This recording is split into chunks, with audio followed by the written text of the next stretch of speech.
जमुना काकी की मौत की खबर सुनकर मेरे हाथ पैर ठंडे पड़ गए। हम उनके पास जाने वाले थे काली गुफा और नैना के बारे में बात करने। हमें लगता था शायद जमुना काकी ही वो एक इंसान थी जो इस राज का सच जानती थी, लेकिन उससे पहले ही वो हमेशा के लिए चुप हो गई।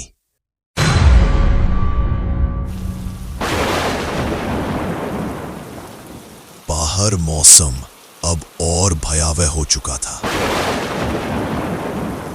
बादल ऐसे गरज रहे थे मानो कोई अदृश्य शक्ति क्रोध में हो। बारिश की बूंदें तेजी से छत पर गिर रही थी। बिजली की हर चमक में आंगन के पेड़ की शाखाएं किसी हड्डी के ढांचे जैसी लग रही थी।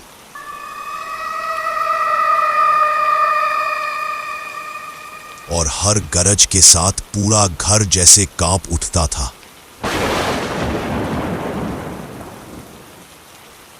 उस अंधेरे, ठंडे और गीले सन्नाटे में साफ महसूस हो रहा था कोई हमारे बहुत करीब था।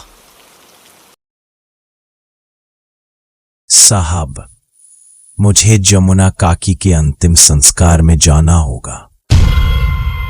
आप आज रात यहीं मेरे घर पर रुक जाइए। आपका अकेले रहना ठीक नहीं होगा। बिरजू, मैं भी तुम्हारे साथ चलूंगा। मैं इस तरह डरकर घर पर नहीं बैठ सकता। कहीं न कहीं मैं ही जमुना काकी की मौत का जिम्मेदार हूं। मेरा मन इस बोझ में दबा जा रहा है। मैं भी चलूंगा। मेरा दिल कह रहा है मुझे भी काकी के अंतिम संस्कार में जाना चाहिए। मैं बिरजू के साथ उसकी बैलगाड़ी पर बैठकर श्मशान घाट की ओर निकल पड़ा।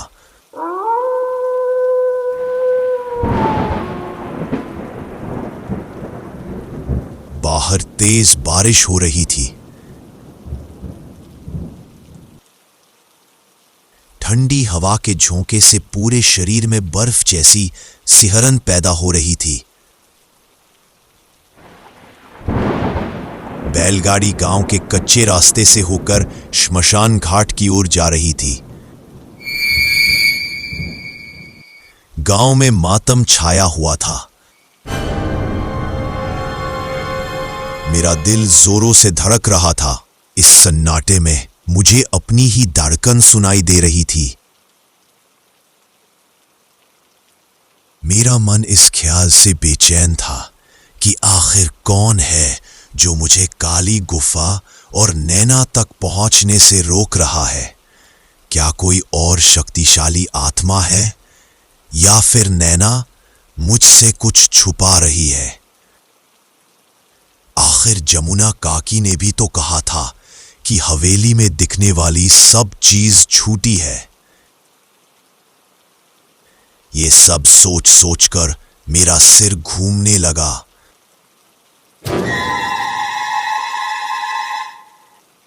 तभी बिरजू ने बैलगाड़ी रोक दी। हम शमशान घाट पहुंच गए थे। हम लोगों को पहुंचने में देर हो चुकी थी। काकी का अंतिम संस्कार हो चुका था। एक दो लोग ही वहां बचे थे। चिता के पास एक अधेड़ उम्र का आदमी खड़ा था। शायद वो काकी का बेटा था। हम भी उसके पास जाकर खड़े हो गए।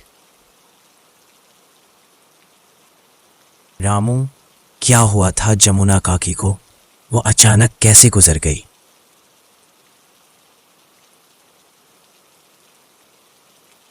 बिरजू, मां की मौत कैसे हुई ये तो मैं भी नहीं जानता। लालू को मां हवेली के पास रास्ते पर तड़पती हुई मिली।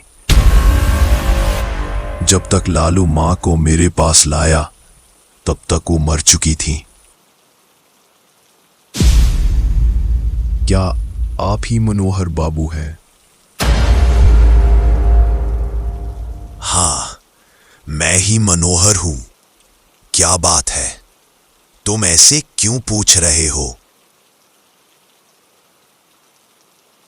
लालू ने बताया, मरने से पहले मां तुम्हारा ही नाम ले रही थी। अजीब बात है, मां तुम्हें कैसे जानती थी? क्या उसकी मौत में तुम्हारा हाथ है? सच सच बताओ मुझे। रामू की बात सुनकर मैं हैरान हो गया। मैंने हवेली की हुई पूरी घटना और नैना के बारे में सब कुछ रामू को बता दिया। रामू, मुझे लगता है जरूर काकी को काली गुफा के बारे में कुछ पता था। वो मुझे बताना चाहती थी। इससे पहले ही किसी ने उन्हें मार दिया। रामू, क्या तुम हमारी कोई मदद कर सकते हो? सुनैना, उसी ने किया है सब कुछ। मनोहर बाबू, मैं पूरी बात समझ गया। मैं आपको सब कुछ बताऊंगा। यह किस्सा कई साल पुराना है। उस समय रानी की कोठी खंडहर नहीं थी।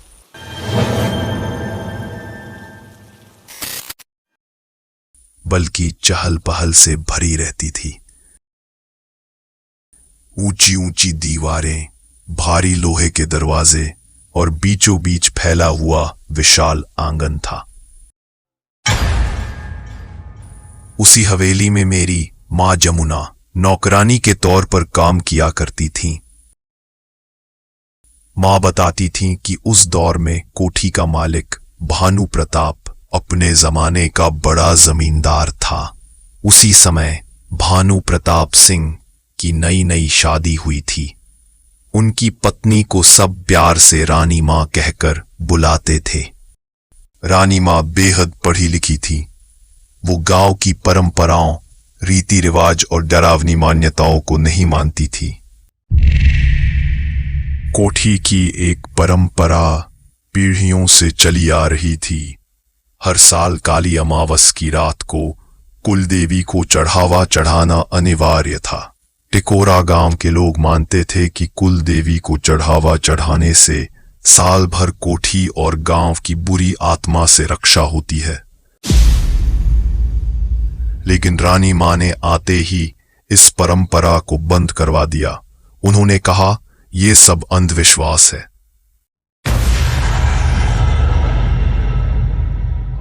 उस दिन से गांव में दहशत फैल गई। अब कुछ न कुछ अनहोनी जरूर होगी। लोग आपस में बात करने लगे, लेकिन किसी ने खुले तौर पर कुछ कहने की हिम्मत नहीं की।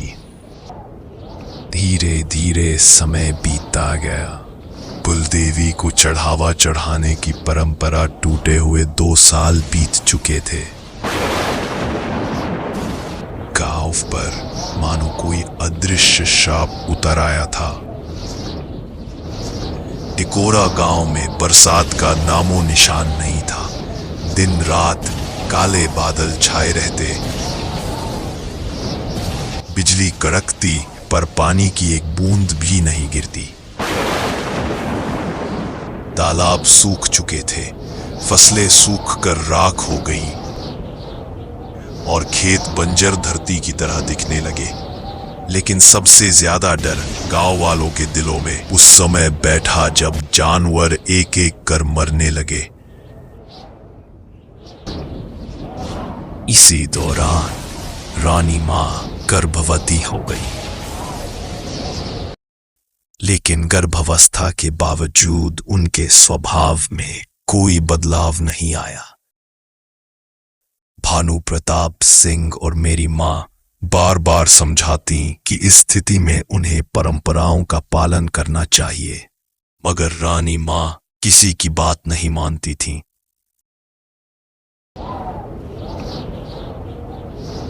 एक बार फिर वही अमावस की काली रात थी। गांव में ऐसा सन्नाटा पसरा हुआ था मानो कोई अनदेखा खतरा हवा में तैर रहा हो। आसमान बादलों से घिरा था, पर बरसात की एक बूंद तक नहीं गिरी। सिर्फ हवा थी ठंडी बर्फ जैसी जो बंजर खेतों से गुजर रही थी। हवेली में उस रात दो ही औरतें थीं, रानी माँ और मेरी माँ जमुना। जमुना ने कई बार कहा, रानी जी आज बाहर निकलना ठीक नहीं, ये रात अपशकुनी है। पर रानी माँ की बात को अनसुना कर हवेली से बाहर निकल गई। कुछ देर के बाद माँ रानी माँ को बुलाने हवेली से बाहर गई। हवेली के बाहर हर ओर सन्नाटा पसरा था। ठंडी हवा हड्डियों तक को जमा रही थी। आंगन के चारों ओर अचानक धुंध छाने लगी। धुंध इतनी घनी थी कि जैसे पूरा आंगन किसी अदृश्य पर्दे से ढक गया हो। रानी माँ बाहर अकेली खड़ी थी। उनके चारों ओर धुंध फैल रही थी। तभी अचानक एक काला साया तेजी से निकला और रानी माँ के बिल्कुल पास से गुजरा, और अगले ही पल रानी माँ जमीन पर गिरकर बेहोश हो गई। रानी माँ को किसी तरह हवेली के भीतर पहुंचा दिया गया। तभी अचानक मौसम ने करवट ली। तेज हवाएं चलने लगी, बादल गरजने लगे, और देखते ही देखते मूसलाधार बारिश शुरू हो गई। 2 साल बाद हुई इस बारिश को देखकर गांव वाले हैरान थे, लेकिन ये बारिश साधारण नहीं थी। काली अमावस की बारिश थी जो किसी अनहोनी की ओर इशारा कर रही थी। बारिश की बूंदें जमीन पर गिरते ही बर्फ जैसी ठंडी भाप छोड़ रही थीं।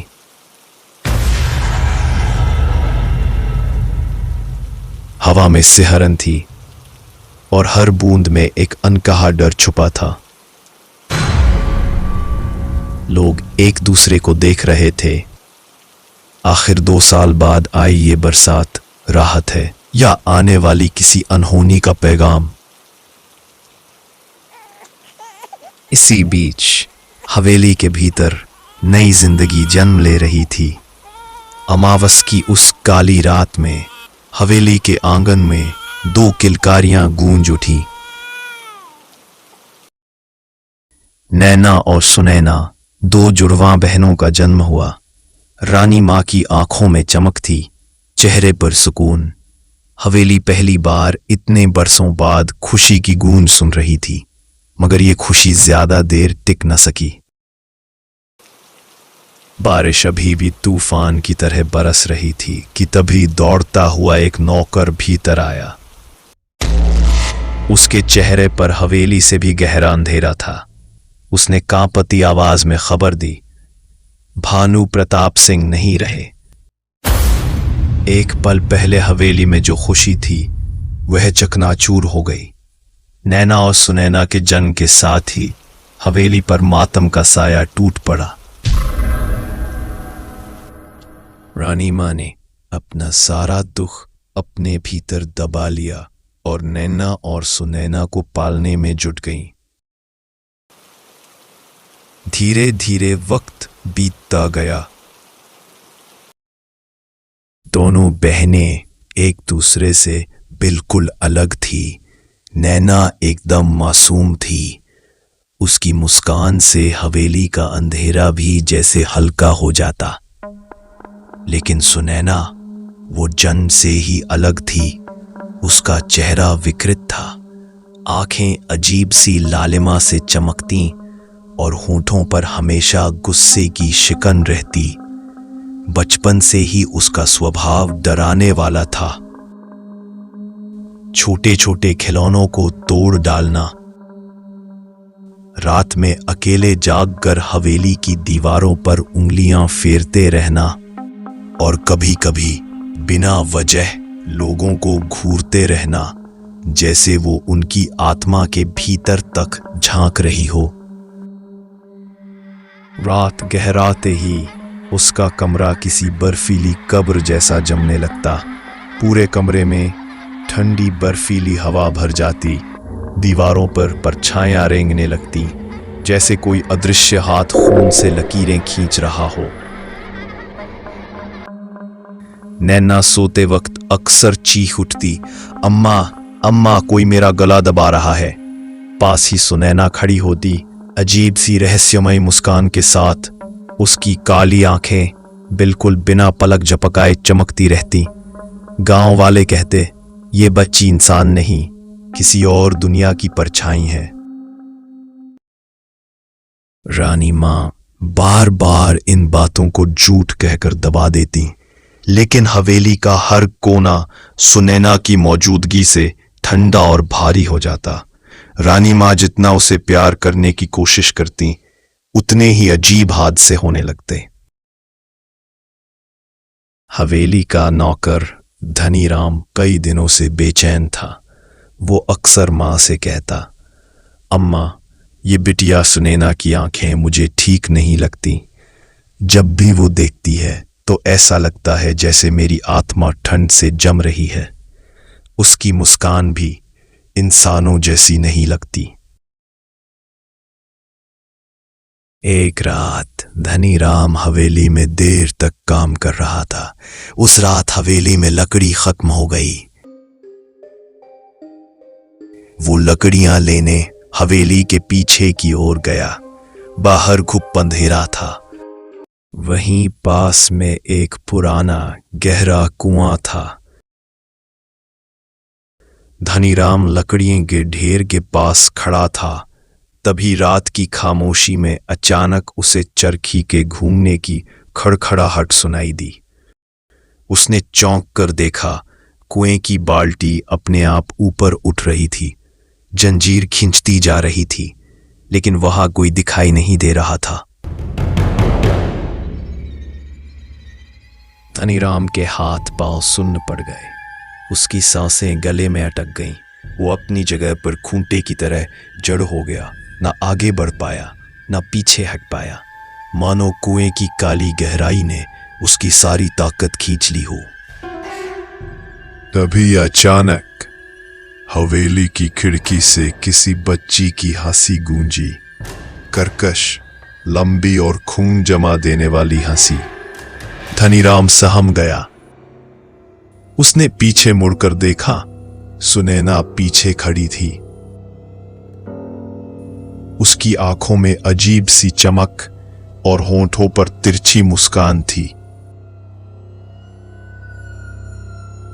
अगली सुबह धनीराम की लाश हवेली के पिछवाड़े मिली।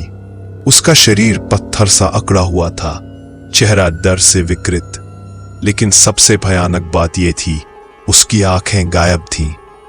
खाली गहरे गड्ढे रह गए थे, मानो किसी ने उसकी आंखें नोचकर उन्हें उसी कुएं की काली गहराई में छिपा दिया हो। गांव में हड़कंप मच गया। लोगों ने कहना शुरू कर दिया कि यह मौत इंसानी नहीं है, हवेली में शैतान पल रहा है। इन सब घटनाओं के बाद रानी मां ने फैसला किया कि सुनैना को हवेली के ही एक कमरे में बंद करके रखा जाएगा। अब वही उसका संसार था और उसकी देखभाल का जिम्मा मेरी मां जमुना को दिया गया। धीरे धीरे हवेली के लोग भी उस कमरे के पास जाने से कतराने लगे, क्योंकि वहां पहुंचते ही अनजानी ठंडक और अजीब सी बेचैनी महसूस होती थी। एक रात तेज बारिश हो रही थी। मेरी मां जमुना हमेशा की तरह सुनैना को देखने उसके कमरे में गईं। अंदर कदम रखते ही उन्हें अजीब सी कड़वी ठंडक महसूस हुई, जैसे कमरे में बर्फ जम गई हो। जैसे ही उन्होंने कमरे का दरवाजा खोला, एक सिहरन भरी ठंडक उनके जिस्म में उतर गई। ऐसा लग रहा था मानो कमरे में बर्फ की परत जम चुकी हो। सांसें भी धुंध बनकर बाहर आ रही थीं। उनकी नजर नीचे पड़ी।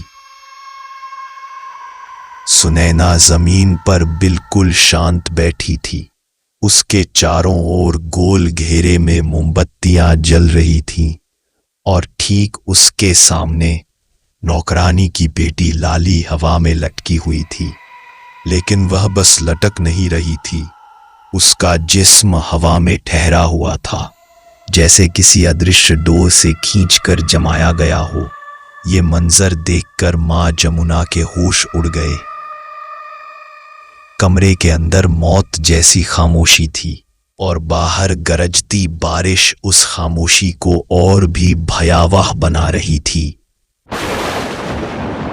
उस घटना के बाद रानी मां ने मेरी मां की मदद से एक तांत्रिक को बुलाया और उन सब ने मिलकर सुनैना को एक गुफा में बंद कर दिया। उसे ही काली गुफा कहते हैं।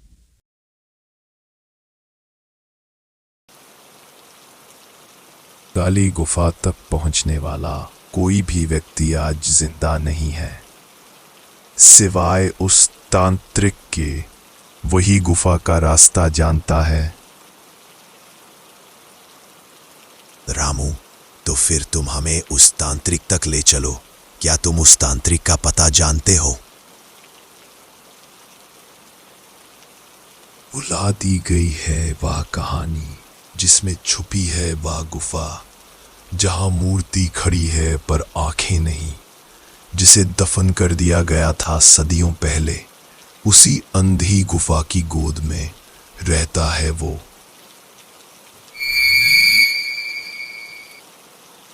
पहेली बोलते ही रामू अचानक चुप हो गया। उसका चेहरा सुन्न हो गया, आंखें किसी मृत मूर्ति सी खाली और पूरा शरीर पत्थर की तरह अकड़कर जम गया।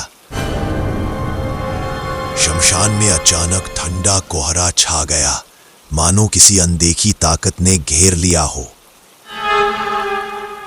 धीरे धीरे धुंध का एक घना पर्दा रामू के चारों ओर छा गया और अगले ही पल धुंध हटते ही वहां कोई नहीं था, जैसे रामू हवा में समा गया हो।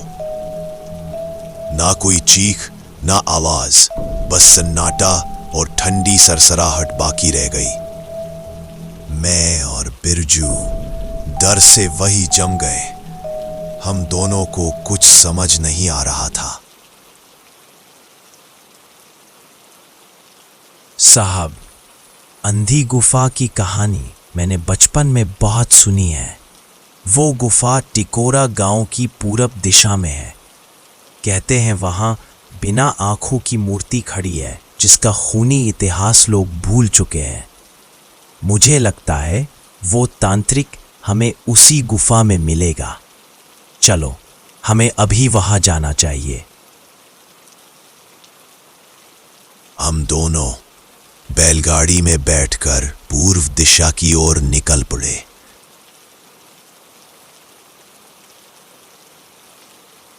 बैलगाड़ी कई घंटों तक अंधेरे रास्तों से गुजरती रही।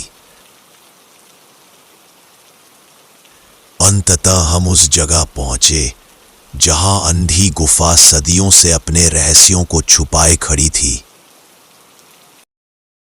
हम बिना देर किए तुरंत गुफा के अंदर पहुंच गए। गुफा के अंदर घना अंधेरा था। दीवार पर एक मशाल जल रही थी, जिसके कारण गुफा में रोशनी थी। गुफा में एक मूर्ति बनी हुई थी जिसकी आंखें नहीं थी। उसी के पास एक तांत्रिक बैठा हुआ था।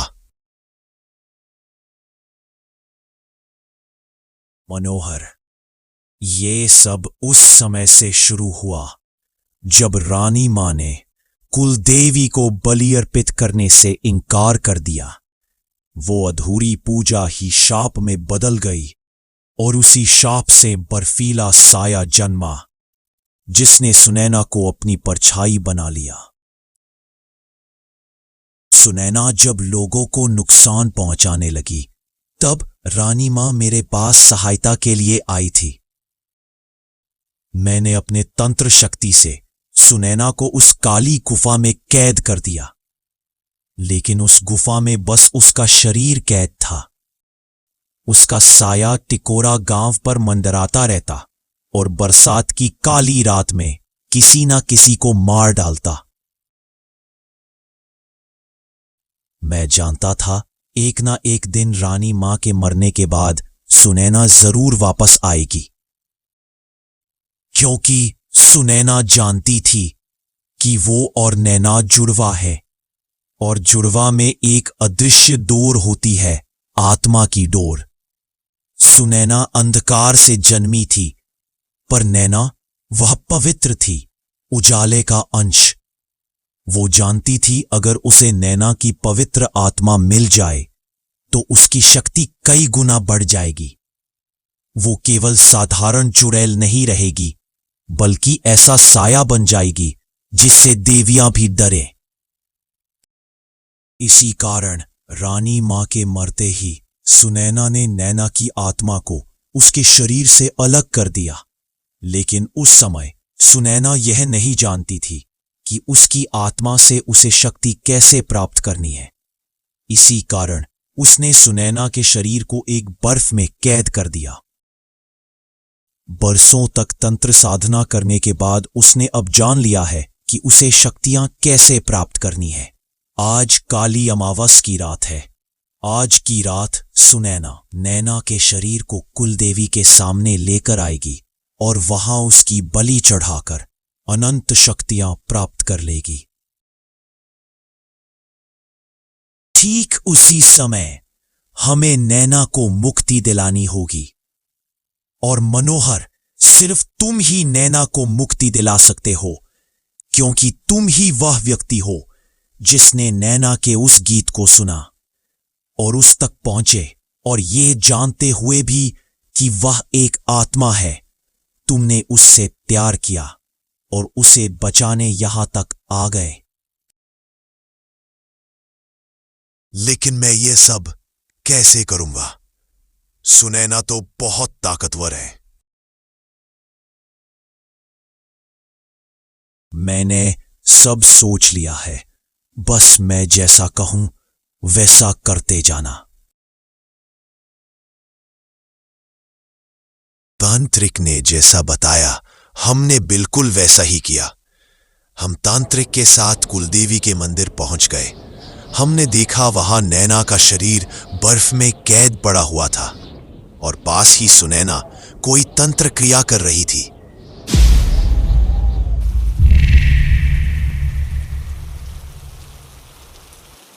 तांत्रिक ने तुरंत ही अपनी शक्तियों से सुनैना के शरीर को बांध दिया। फिर मैंने तांत्रिक के बताए अनुसार उस बर्फ को स्पर्श किया जिसके अंदर नैना का शरीर कैद था। मेरे स्पर्श करते ही बर्फ पिघल गई। मैंने तुरंत ही कुलदेवी के मंदिर में रखा सिंदूर उठाकर नैना की मांग में भर दिया।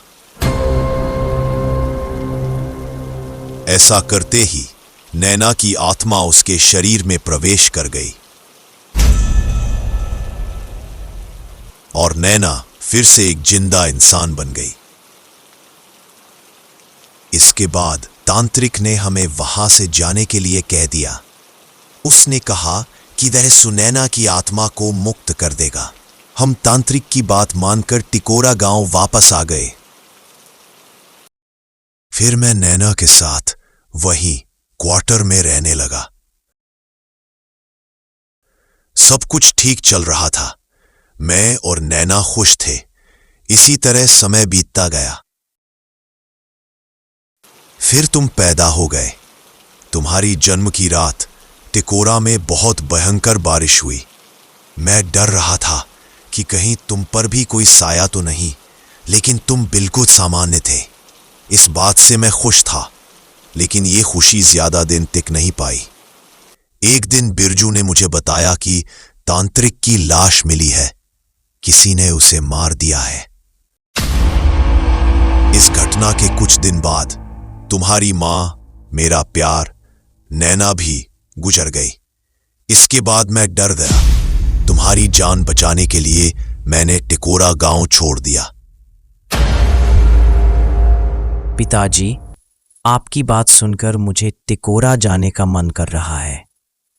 मेरा गांव, जहां मेरा जन्म हुआ था, जहां मेरी मां रहती थी। पिताजी, क्या आप मुझे वहां ले चलेंगे? नहीं बेटा, वो जगह तुम्हारे लिए सुरक्षित नहीं है। मैं नहीं जानता सुनैना की आत्मा को उस तांत्रिक ने खत्म किया था या नहीं। तुम यहां सुरक्षित हो।